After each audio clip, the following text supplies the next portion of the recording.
It's my honor to introduce two people behind one of the most popular games in the world out there. Please join me in welcoming from the PUBG Corporation, Brendan Greene, player unknown, and Taeseok Jang, the head of development. Guys, come on out.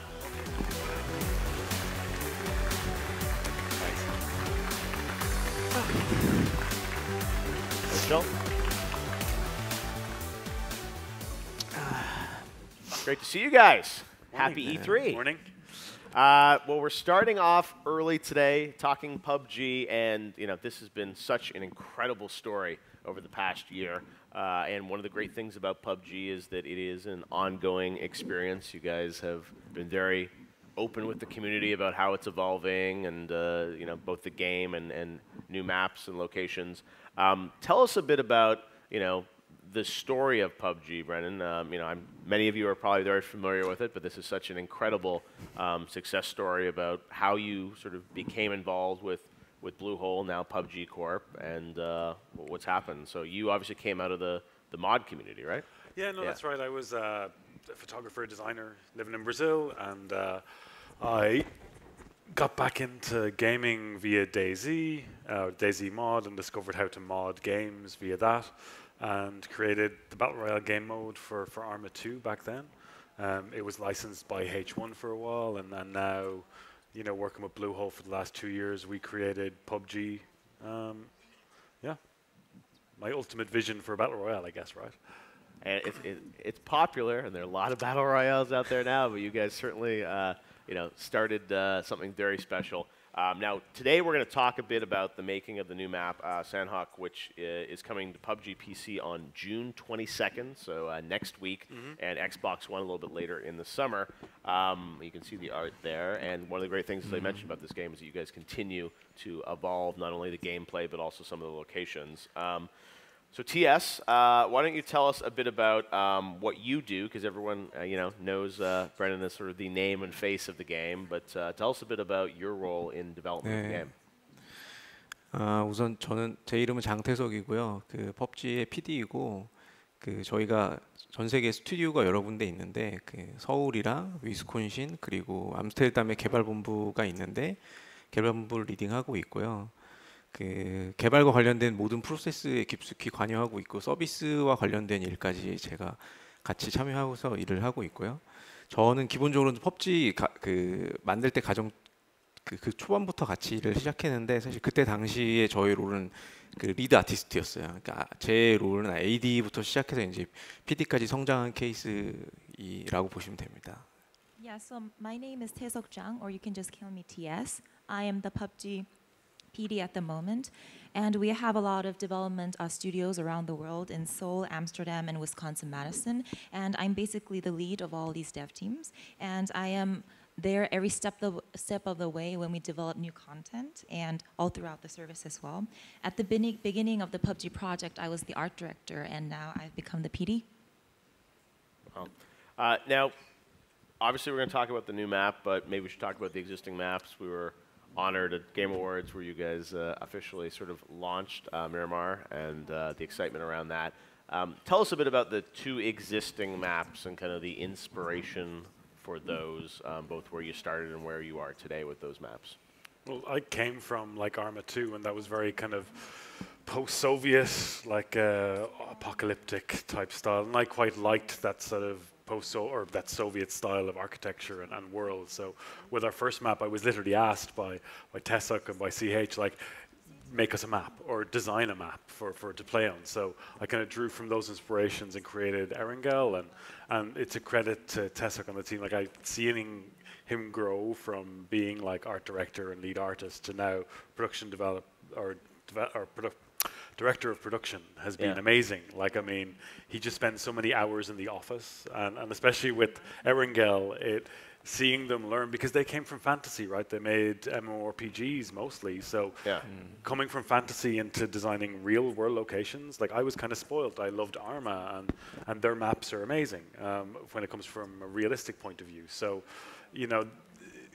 coming and making realistic maps was a challenge at the start, but they've grown into it beautifully, and then now with Sanhok, it's really showing. Absolutely. As you think about designing a map You know, a lot of people are designing battle royale maps. I'm curious if you guys have any thoughts on, you know, what's the secret sauce? What makes a great battle royale map in general? For us, it's just that it's somewhat realistic. You know, it's not. Look, it's not super realistic like the maps you'd find in Arma. It's that kind of movie realism, and it's something I learned from when we first designed Erangel. It was quite kind of not flat, but it didn't have a lot of texture when it came to height. And it was something Taeseok suggested was like, listen, let's put a mountain in the corner or a mountain overlooking the thing. And while not fully realistic, it really gave the maps this like game beauty and this game scale that it felt a lot bigger. So yeah, no, it was a learning process for me, especially designing these realistic maps. But yeah, there's a lot that goes into it. You know, even from the distance of buildings away from each other so players don't have to run. You know, I didn't realize these things when I was making. I was just, let's make a real map. Yeah. And then when you have, you know, tens of millions of people playing on it, then it's you learn a lot as well. TS, maybe tell us a bit about, you know, developing maps and what you guys have learned now that you're on your third map about, you know, sort of the process and, you know, how it's changed. 우선 산옥 같은 경우에는 저희가 저희가 맵을 만들 때마다 저희가 가지고 있는 기본 게임 플레이, 건 플레이 굉장히 리얼하고 진지한 건 플레이를 어떻게 더 발전시킬 수 있는지, 그리고 그 경험을 새로운 월드랑 어떻게 접목시킬 수 있는지에 대해서 고민을 굉장히 많이 하는 편이고요. 산옥 같은 경우에는 기존에 저희가 만들었던 8km 8km 사이즈의 큰 맵보다는 훨씬 더 작게 만들어서 이 안에서 빠르고 굉장히 텐션이 높은 전투가 되기를 기대를 했고, 사실 그렇게 동작하고 있는 걸 저희가 확인을 했고, 어쨌든 저희가 가지고 있는 기본 게임 플레이라는 게 굉장히 잘 만들어져 있기 때문에 이것들을 새로운 월드의 레벨 디자인이랑 조합이 됐을 때 어떤 결과를 가져올지가 굉장히 저희한테는 중요한 어떤 도전 과제이면서 그게 흥미로운 부분이고, 반대로 유저들한테는 굉장히 그게 이제 시각적으로 굉장히 새로운 경험이 되기를 또 원하고, 그런 측면에서 새로운 맵을 만들 때 이제 주로 고민을 많이 합니다. So when we develop new maps, we always try to leverage our very serious and realistic gunplay mechanism. We want to bring this gunplay experience to a new world based on the new map. And the maps that we had before were 8 by 8 kilometers, but Sanhok is a little bit small. It's 4 by 4 kilometers. So the tension is higher. It's more immersive. The battle is more quicker based on the core gameplay that we have. So basically what we want to bring is a new world experience based on the level design, using our gunplay and core gameplay. Plus, we want to also bring new visual experience to our users. Yeah, Brendan, talk a bit about map size. It's something you obviously have been experimenting and playing with, you know, size and scale of the map for you guys. Other games are all playing with that. What have you learned about that as you know, more and more people have played the game and they've had play experiences on it?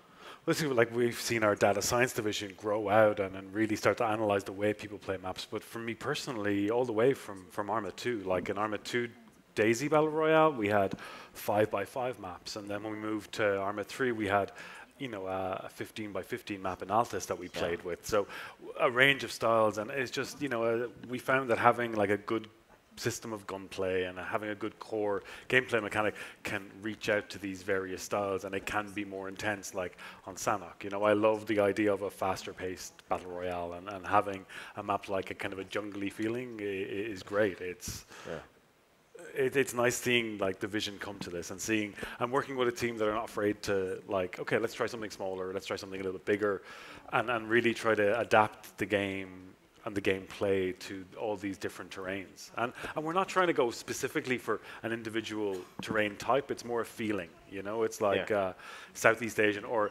Mexican, but not really Mexican, right? It's that sort of Central American feel for Miramar, and it's the same with all new maps, like the snow map will be a snow terrain, right? It doesn't have to be specifically one location. Yeah. You know, you talk about map size changing. Talk about player count, like this 100 players. Where did that come from, or why do you think it's like, why is that the magic number? Well, we found, I mean, way, like I started, like the first Battle Royale had 24 players, I think, and then we scaled up to 48, and then on ARM it was 64, and when we started this it was 64 as well, because we thought that was a good number, and indeed for the competitive end, we're finding that is a kind of a nice number, but 100, we just found just a nice number. For that scale of a map, it gives that nice flow, that it's not full-on action all the time, that you have that downtime. 아주 특별한 어떤 그게 있었던 건 아닌 것 같은데요. 그게 100명이라는 게 완벽해 보이잖아요. 그 안에서 100명이라는 숫자에서 단 한 명만 살아남는다는 게 굉장히 의미가 있는 것 같고 그 자체로도 게임 플레이에서도 굉장히 잘 동작했던 것 같고요. Actually, the number is not special at all. It's just a nice number, isn't it? 100. And it feels good to be the sole survivor out of 100 players too. So I think that goes very well with our game as well. It works. Yeah, right. It's like, it's not but you crazy. mentioned for competitive, you said 64. Like, do you think that's something where you guys will experiment with player count for competitive? That's what we've been doing with like the invitationals over the past years, trying to play with different player counts. For the PGI, I think it's about 80, a little bit more, and you know, it's trying to figure out that nice player count to provide both action for spectators, but also good gameplay. And it's going to fluctuate. You know, this year we're not set on any particular format just yet. We're spending this year really trying to figure out that right format so we can push it heavily again then next year, right? Yeah. These things take time to figure out. No, that's you said. You can, you know, very easily adapt that and see what works and what doesn't. Yeah.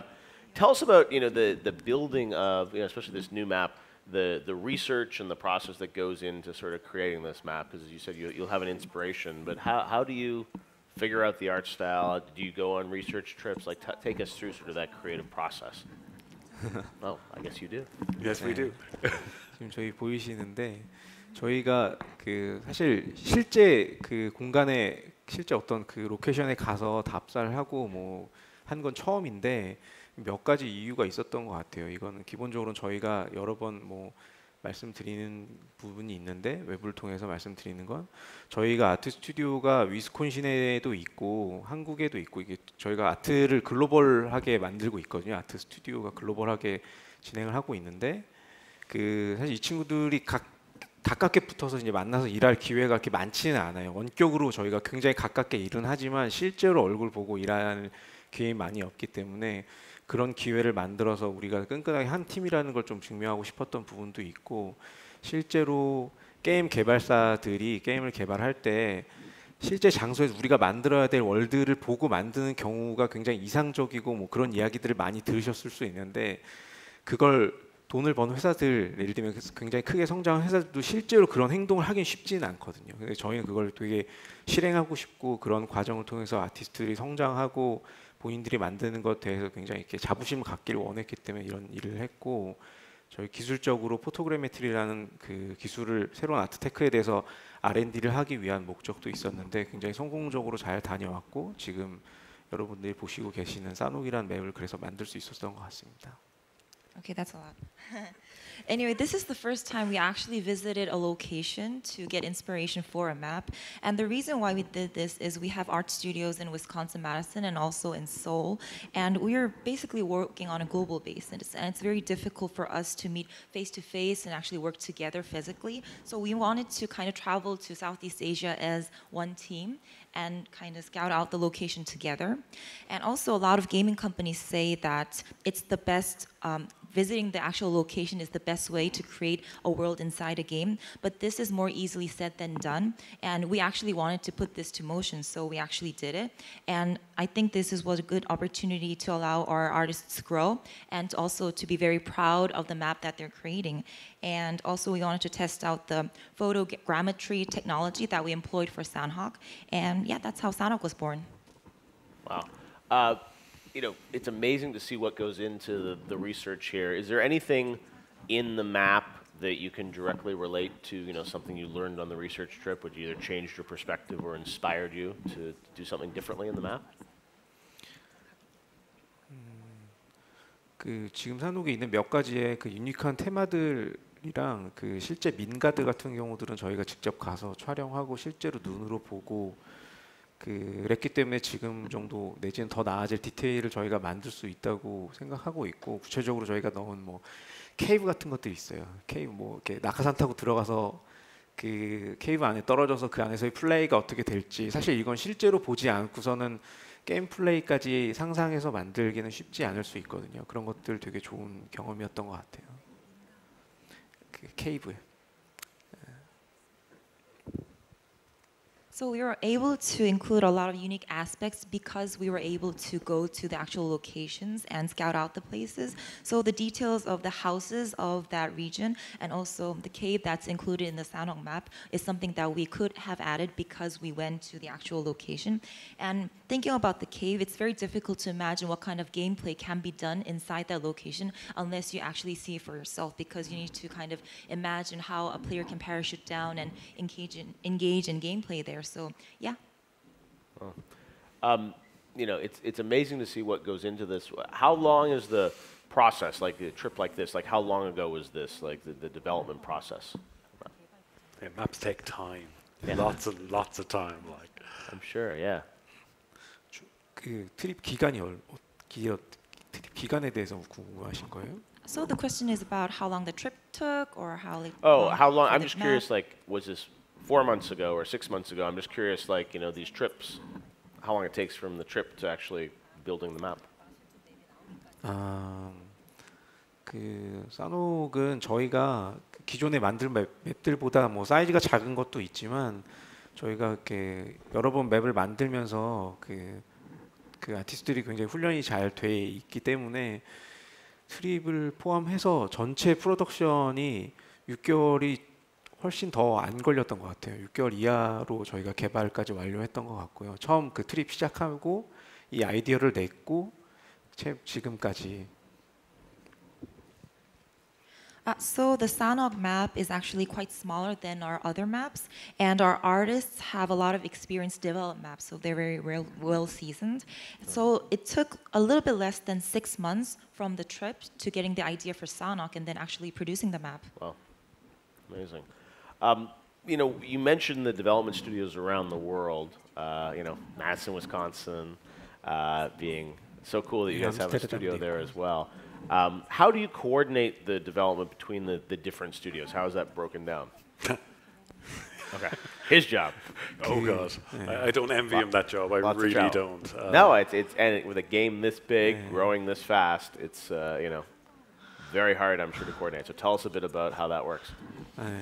정말 쉽지 않은 일이고요. 이게 저희한테 진짜 쉽지 않은 일이고 왜냐하면 서울, 암스테르담, 뭐 메디슨, 뉴욕 뭐 전 세계에 있는데 시차가 진짜 정말 어렵거든요. 한데 모여서 미팅을 하기가 정말 어려운 그 상황인데 어쨌든 중요한 건 실제 개발에 있어서는 개발자들끼리 굉장히 가깝게 붙어서 일하는 것 그 이상의 어떤 어떤 답이 있는 것 같지는 않아요. 그래서 굉장히 자주 보려고 하고 굉장히 뭐 비디오 콜을 이용해서 저희가 미팅을 굉장히 많이 하고 있고 가까이 붙어서 일하는 것 이상의 어떤 특별한 어떤 대답은 없는 것 같아요. Yeah, so like Brendan had said, it's not easy because we have offices in Seoul, Amsterdam, Wisconsin, Madison, and also in New York as well. And the time zone makes things really difficult to work together. It's very difficult to set up a conference call time for everyone to jump in. So we try to visit the offices as much as possible to kind of have face-to-face time and also have more video conferences if possible because it's always better to communicate more. Yeah, I really look forward, like most Mondays, and then during the week as well. There's like a big conference between either, you know, Amsterdam and Seoul, or Seoul and New York, and just it's a lovely space because there's no kind of hierarchy, so to speak. It's just everyone can just voice their opinions on what we're doing within the game, and things are honestly heard out, you know. And it's a great development environment to be a part of.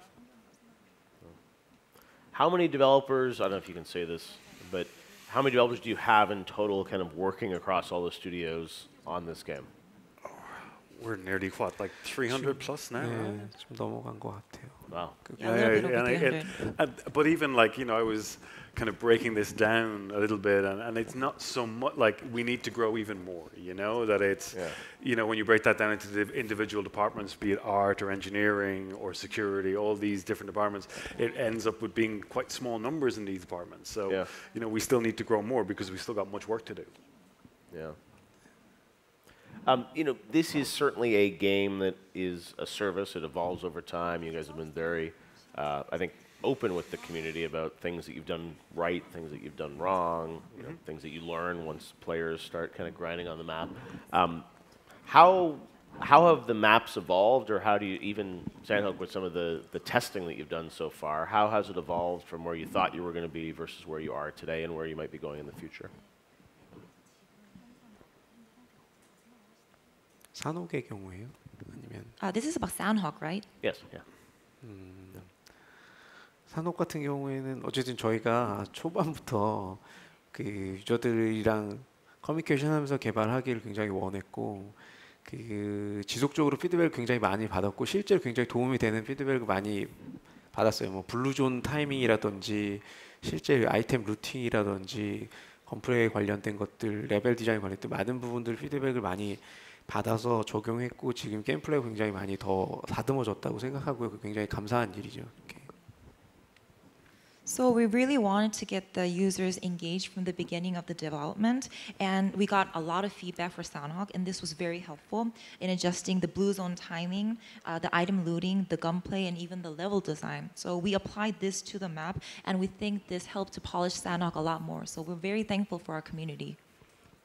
It's great, like, seeing the maps develop, because like when we started off with Erangel, like we used some props from Marketplace. I see some comments that like we're an asset flip, and that like that kills me a little inside because I know we're not. You know, we work with artists like Carol in Russia who does most of our vehicles. You know, most of our buildings are handmade by artists, and even foliage and stuff like that. Of course, listen, we use some props from marketplaces. We had to make a map within about 9 months, and you know, you don't do that without using the work of other artists. But for the most part, most of our stuff is made by hand. So I see these comments and I'm like, I want to kill you.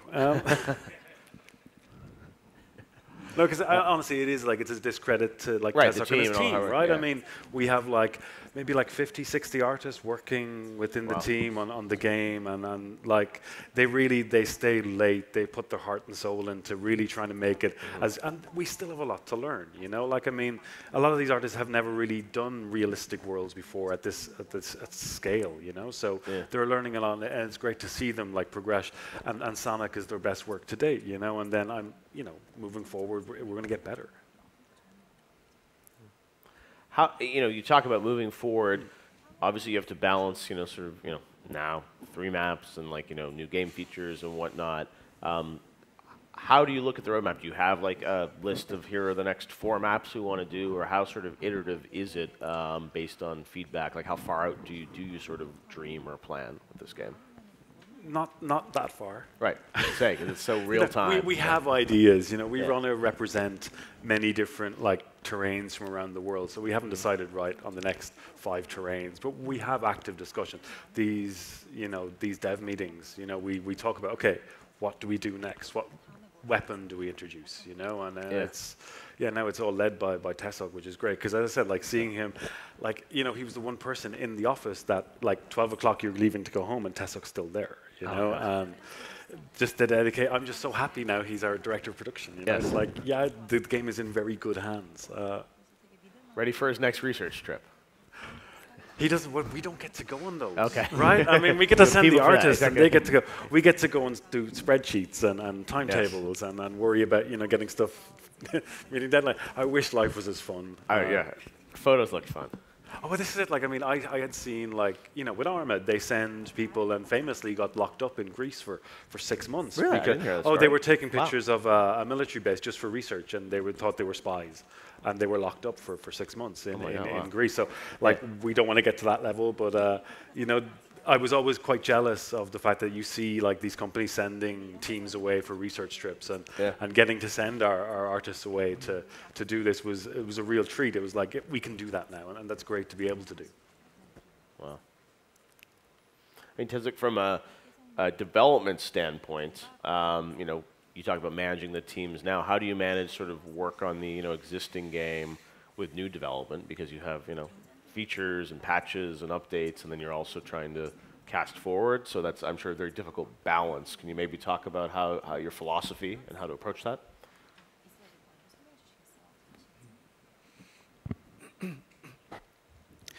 우선은 제가 그 PD로서는 아직 성장해야 되는 그 과제에서 지금 되게 좋은 질문하신 것 같은데, 어쨌든 저는 어쨌든 제가 PD로서의 그 역할에 대해서 지금 성장하고 있는 상태고, 그 부분이 굉장히 어려운 부분이에요. 저희가 굉장히 빠르게 성장하고 있고, 팀과 게임이 굉장히 빠르게 성장하고 있고, 지금 말씀하신 대로 밸런스를 맞추는 게 굉장히 어려운데, 사실 어느 거 하나를 더 이렇게 잘해야 된다고 생각하진 않고요. 두 가지를 굉장히 두 개 다 중요한 부분이기 때문에 그 두 가지 다 주장할 수밖에 없어요. 현재까지는. 그리고 게임의 안정성이라는 게 저희한테 굉장히 중요하고, 지금 현재 안티치트 뭐 등등 게임을 굉장히 괴롭히고 있는, 게임을 나쁘게 만들고 있는 것들하고 굉장히 싸워야 되고, 동시에 유저들이 좋아할 수 있는 새로운 컨텐츠는 계속 또 제공해야 되고, 그 두 가지가 어느 하나가 더 우위에 있는 건 아니고 두 가지 다 저희한테 굉장히 중요한 거고, 그걸 제가 팀에 굉장히 강하게 주장하고 있고, 그러고 있습니다. 네, 굉장히 최근에 프로모트 됐다. 뭐 이게. So I was newly appointed as the PUBG PD, so I'm still in the process of learning to become a good PD. And our game has grown so quickly in such a short amount of time, it's very difficult to strike a balance between polishing what we already have and pushing out new contents for our users. But the thing is, both of these are very important to us, and one thing is not important over the other. So we are going to be focusing on stabilizing the game and also focus our efforts on anti-cheats and stuff.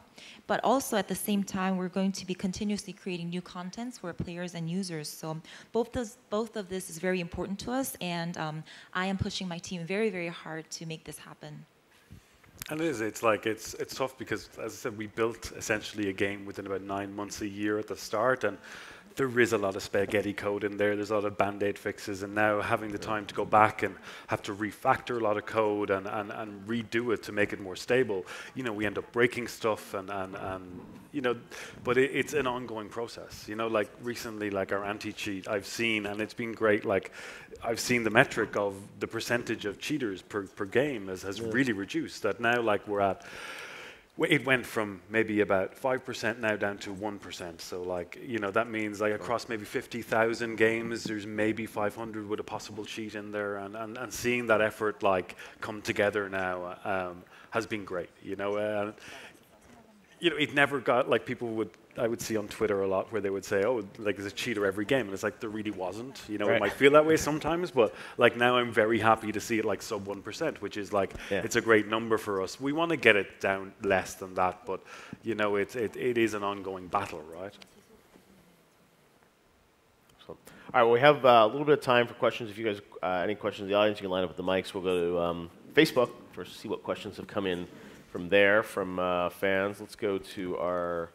Oh, I don't know if you guys will be able to answer this, but we'll ask. This one comes from Jesse Cook, and Jesse wants to know, when is it coming to PS4? Question mark. Well, we want to get PC and Xbox finished and stable first. Fair response. That I couldn't possibly comment. All right, so one day though, right? I couldn't possibly comment. Exactly. Stay tuned. All right, good questions. Nice try, Jesse. We have questions in the audience. First question, go ahead. What do you think of the outcome of the Kim Trump summit as a Korean citizen? But also, in the future, do you think you guys would create a North Korean map? Wow. That I didn't expect that level of political discourse this morning. This is getting interesting at 9 in the morning here. 진짜 만들고 싶네요. 예전 저 얘기하고 싶은 게 하나 있는데. Okay, so one thing I like to say about that. 서양에서 보통 만드는 게임들이 북한을 굉장히 악으로 규정하고 게임 만들잖아요, 월드를. 저는 사실 그렇게 접근하고 싶지는 않고, 지금 말씀하신 것처럼 북한을 뭔가 아름답게 묘사하고 싶다는 생각이 드네요. 갑자기 저 얘기 들으니까. So in a lot of games that are created by Western countries, usually North Korea is the bad guy. North Korea is the bad place that you don't want to go to in the game. But thinking about like the current situation that's going on now, it'll be a good idea to kind of portray North Korea as like a beautiful place on a map, maybe. He just wants everyone to get along. 근데 말해도 되는 거였는지 잘 모르겠는데 한국에선 이런 얘기를 하면 안 돼가지고. I'm not sure if I was allowed to say that, but it's out. So there we go. It's on the internet now. There's no going back. All right. North Korea map coming to PUBG. I can see the headline now. Sunny beaches. Beautiful map. All right. So to wrap this up, I wanted to ask both you guys, what to you makes PUBG so special as a game? Brendan, you've worked on a lot of games over the years in this genre. There are more competitors coming to, sort of make battle royales, but there's still obviously battle royale of battle royale games this year. Exactly. Like or really. royale games, as some of them are calling them. It's not. It's Just royale. Yeah, exactly. Just cut down. Royale year. Yeah, and I mean, inevitably that was going to happen. But so as these other games come out and put their signature spin on it, what do you want, or what do you see as the PUBG signature of what it is for battle royale? Well, I mean, we are battle royale, but we're more than that, right? Yeah. I mean, with custom games especially, we're allowing content creators and later this year more players to kind of really start messing around with our worlds. We're providing battlegrounds, right? And these various terrains where we allow people to come and put their own spin either on battle royale or with zombies or whatever they want on these maps. And that's what I think we hope to stand out, is that we're more than just a battle royale game. There's much more to it.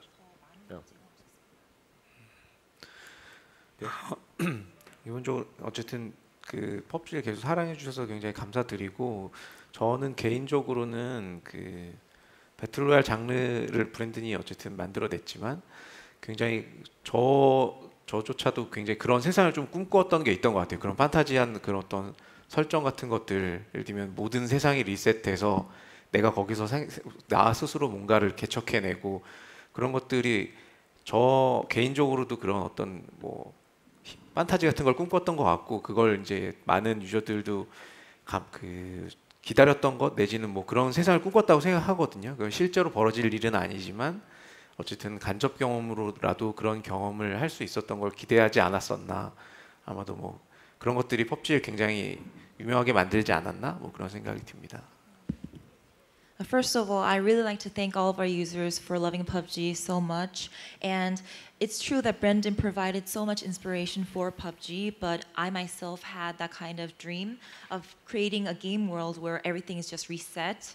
Everyone starts on the same level field, and you need to kind of work your way through the game from the clean slate that everyone starts on. And this is an experience that PUBG can give, I think. And I think this really resonated with the users as well.